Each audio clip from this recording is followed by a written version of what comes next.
नमस्कार। आज बात अपने पड़ोसी देश श्रीलंका की। श्रीलंका अपने इतिहास के सबसे बुरे आर्थिक संकट का सामना कर रहा है। पिछले कई सप्ताह से देश की जनता को तेल, रसोई गैस और अन्य आवश्यक वस्तुओं की कमी का सामना करना पड़ रहा है।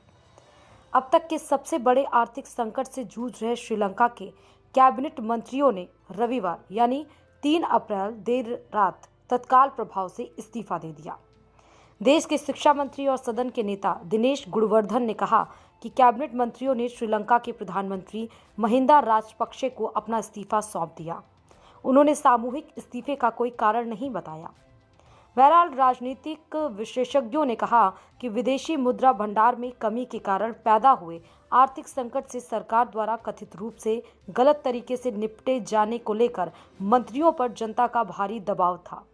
कर्फ्यू के बावजूद शाम को व्यापक स्तर पर प्रदर्शन हुए। प्रदर्शनकारी राष्ट्रपति गोटबाया राजपक्षे के इस्तीफे की मांग कर रहे।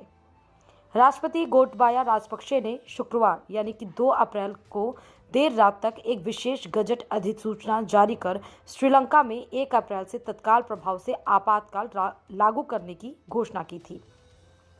सरकार ने शनिवार शाम 6 बजे से सोमवार यानी 4 अप्रैल सुबह 6 बजे तक 36 घंटे का कर्फ्यू भी लगा दिया।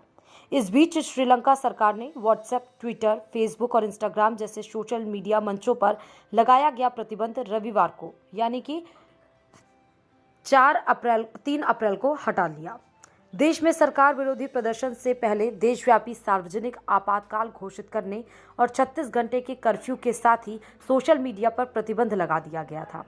प्रतिबंध हटाए जाने के बारे में एक अधिकारी ने कहा कि Facebook, Twitter, YouTube, Instagram, TikTok, Snapchat, WhatsApp, Viber, Telegram और फेसबुक मैसेंजर की सेवाएं 15 घंटे के बाद बहाल कर दी गई हैं। इन सेवाओं को पूरी तरह या आंशिक रूप से अवरुद्ध कर दिया गया था। इससे पहले कोलंबो पेज अखबार की खबर में कहा गया था कि इस कदम का उद्देश्य घंटों तक बिजली कटौती के बीच भोजन, आवश्यक वस्तुओं, ईंधन और दवाओं की कमी से जूझ रहे लोगों को राहत पहुंचाने में सरकार की नाकामी के विरोध में कोलंबो में लोगों को एकत्रित होने से रोकना था।